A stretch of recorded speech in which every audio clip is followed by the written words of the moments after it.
This is the Phuket News Hour with Tim Shaw. Join the conversation on our Facebook page, facebook.com/Phuket Live Radio. Hello and welcome to the program. It's great to have your company here for a brand new week on the Phuket News Hour. Today we're going right around ASEAN and looking at some of the stories making news in the 10-member nation group.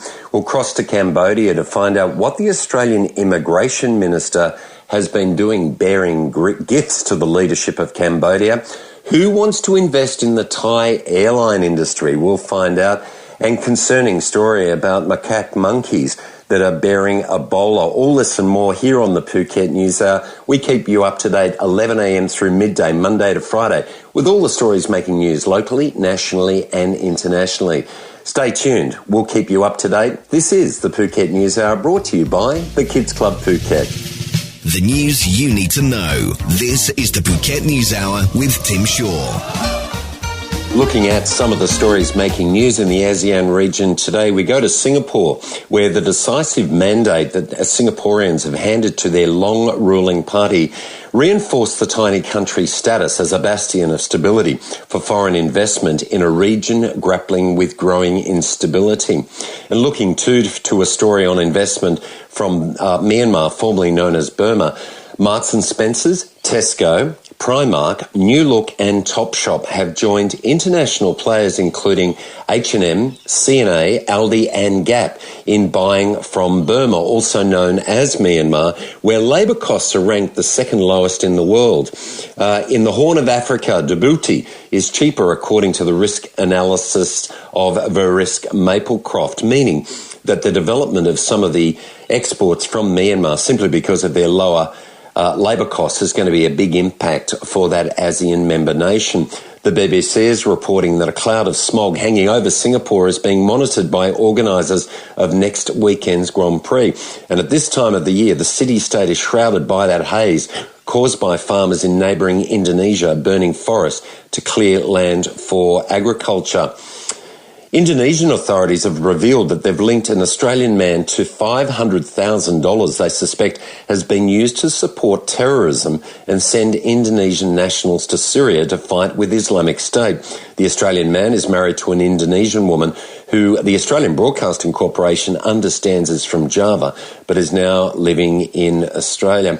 And just finally, the Daily Mail is reporting that a pensioner who returned from the Philippines to face justice in Britain has appeared in court charged with a string of sex offences involving boys. Douglas Slade, 74, flew into Heathrow Airport from the Philippines and was immediately arrested. That's just some of the stories making news in the ASEAN region today on the Phuket News Hour. Stay tuned. More news on the way. We'll keep you up to date with the local, national and international news right around the world, particularly with a focus on ASEAN and the Asian region.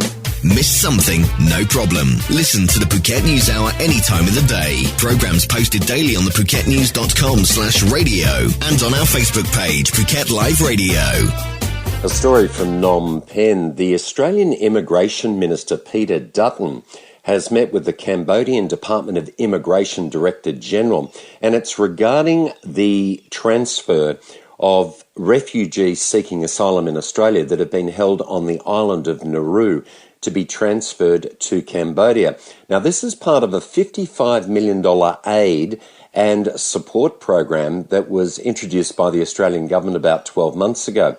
Now, according to the Sydney Morning Herald Southeast Asia correspondent Lindsay Murdoch, Cambodia's Immigration Department has released photos of Mr. Dutton presenting the department's Director General with an Akubra hat. Now, this relates to, as I said, the salvaging of Australia's $55 million agreement to resettle refugees from Nauru into the impoverished nation of Cambodia. Government leaders and ministers often exchange gifts at official meetings, but the Abbott government had already given the regime of strongman Prime Minister Hun Sen 40 million Australian dollars in additional development aid in return for signing an agreement to accept refugees at a champagne-sipping ceremony in 2014. But only 4 refugees among hundreds on Nauru have so far agreed to give up their hopes of reaching Australia to take this one-way flight to Cambodia, despite promises of large cash payments and other benefits as part of the arrangements that have cost Australians about another $15 million. Before Mr Dutton arrived in Phnom Penh for the two-day visit, the controversial agreement with Australia appeared to have stalled after a senior Cambodian official declared the country had no plans to accept any more refugees until the first group had assimilated into the Cambodian society. Mr Dutton and Australian officials appeared happy as they drank beer and coffee in a lounge of Phnom Penh's five-star Raffles Le Royal Hotel after the minister met with Hun Sen, the notorious autocrat who is set to make an official visit to Australia next year. It'll be an interesting story to watch as to whether more of these asylum seekers. Presently, one Rohingya man is in Phnom Penh and he's seeking to be returned to Myanmar and has sought an application for that to take place. And three other Iraqi individuals are part of the first four refugees that sought to be transferred to Cambodia. We'll keep watching that story, particularly in light of the ASEAN nation development and also the refugee crisis we see continuing to unfold in Europe. More news on the way. This is the Phuket News Hour. Your daily news fix, Monday to Friday at 11 a.m. Only on Live 89.5. The Kids Club Phuket are the proud sponsors of the Phuket News Hour. It is a great place for your kids to have the best fun. Train nannies on the premises to make sure your kids are safe and well. A terrific parents' lounge with Wi-Fi. But hey, mums and dads, drop the kids at the Kids Club Phuket, 10 a.m. to 9 p.m, 7 days a week. Go off and have a kid-free lunch. Go and get your nails done. Do the shopping. Go to the beach and let the kids have the best fun at the Kids Club Phuket. Don't forget too, TKC Party Supplies. The Kids Club Phuket have the best party supplies on the island. That's for all age birthdays. Where? The Kids Club Phuket, opposite Jung Salong, underground parking available, 800 square metres of fun, fully air-conditioned. The Kids Club Phuket. Check them out, thekidsclubphuket.com or facebook.com, The Kids Club Phuket. The stuff you need to know. 60 minutes of news on the Phuket News Hour with Tim Shaw. Looking at an investment story in Thailand today, the Bangkok Post is reporting that Sir Richard Branson, he's the founder of British multinational conglomerate Virgin Group, is looking to invest in airline businesses in Thailand in the near future after having two radio and fitness ventures here in the kingdom. I will fly my airline to Thailand, according to the Bangkok Post. Mr. Branson, 65, did not give more detail about his airline investment, but he said that it would be done in a big way as he loved to shake an industry when he saw opportunities. The British businessman cited an experience when he introduced his Virgin Australia Airlines, formerly Virgin Blue, to challenge Qantas with only one aeroplane 15 years ago.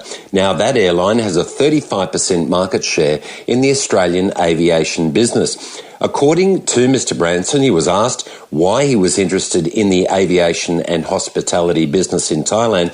He said that Thailand had a lot to offer and Thai people were wonderful to work with, pointing to the Virgin radio staff in the kingdom as proof. Thailand was the first country outside Britain to have a Virgin radio station. It was BEC Terro Radio, and they secured rights to use the Virgin brand.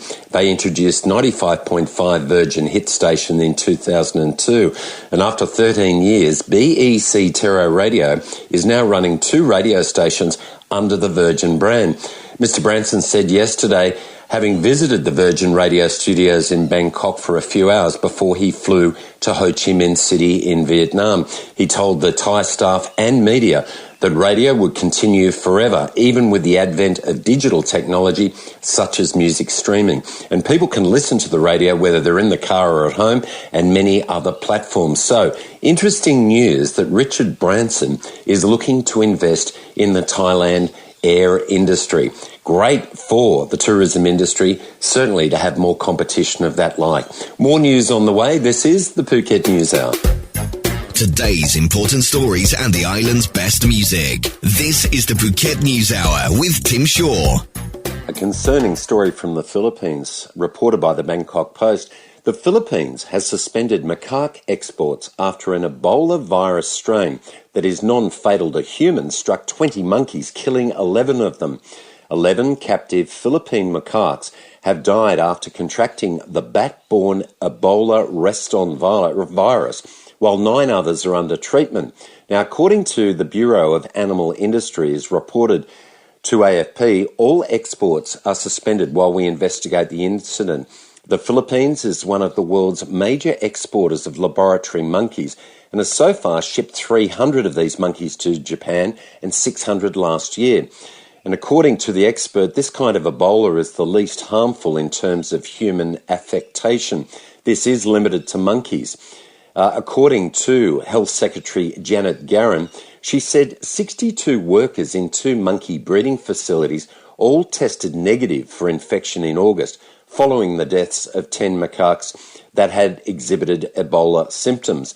The 10 fatalities were traced to 2 others, undisclosed breeding centres, where another 10 tested positive for the virus. And it was the first case of Ebola reston among Philippine macaques since 1997.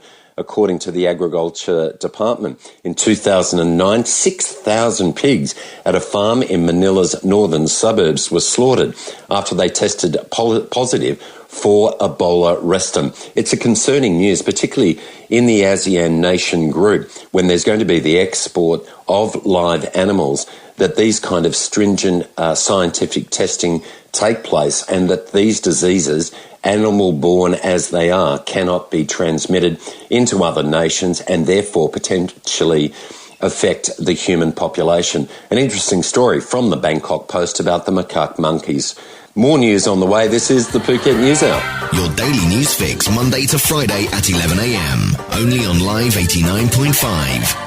That's it for the program today. Stay tuned for the rest of the day for the hourly news from the BBC, the updates from the Phuket News Centre on the half hour. The Phuket News Hour, produced and presented by Tim Shaw, associate producer Chara Revitt, using the resources of the World Wide Web, the Bangkok Post, the Phuket News Centre, CNN, BBC and Voice of America. Have a great remainder of the day, and don't forget you can check out the podcast highlights by going to phuketliveradio.com, and make your comments too on facebook.com The Phuket News and facebook.com Phuket Live Radio. Have a great remainder of the day until you join me again here on the Phuket News Hour. Bye for now. This is the Phuket News Hour with Tim Shaw. Join the conversation on our Facebook page, facebook.com/Phuket Live Radio.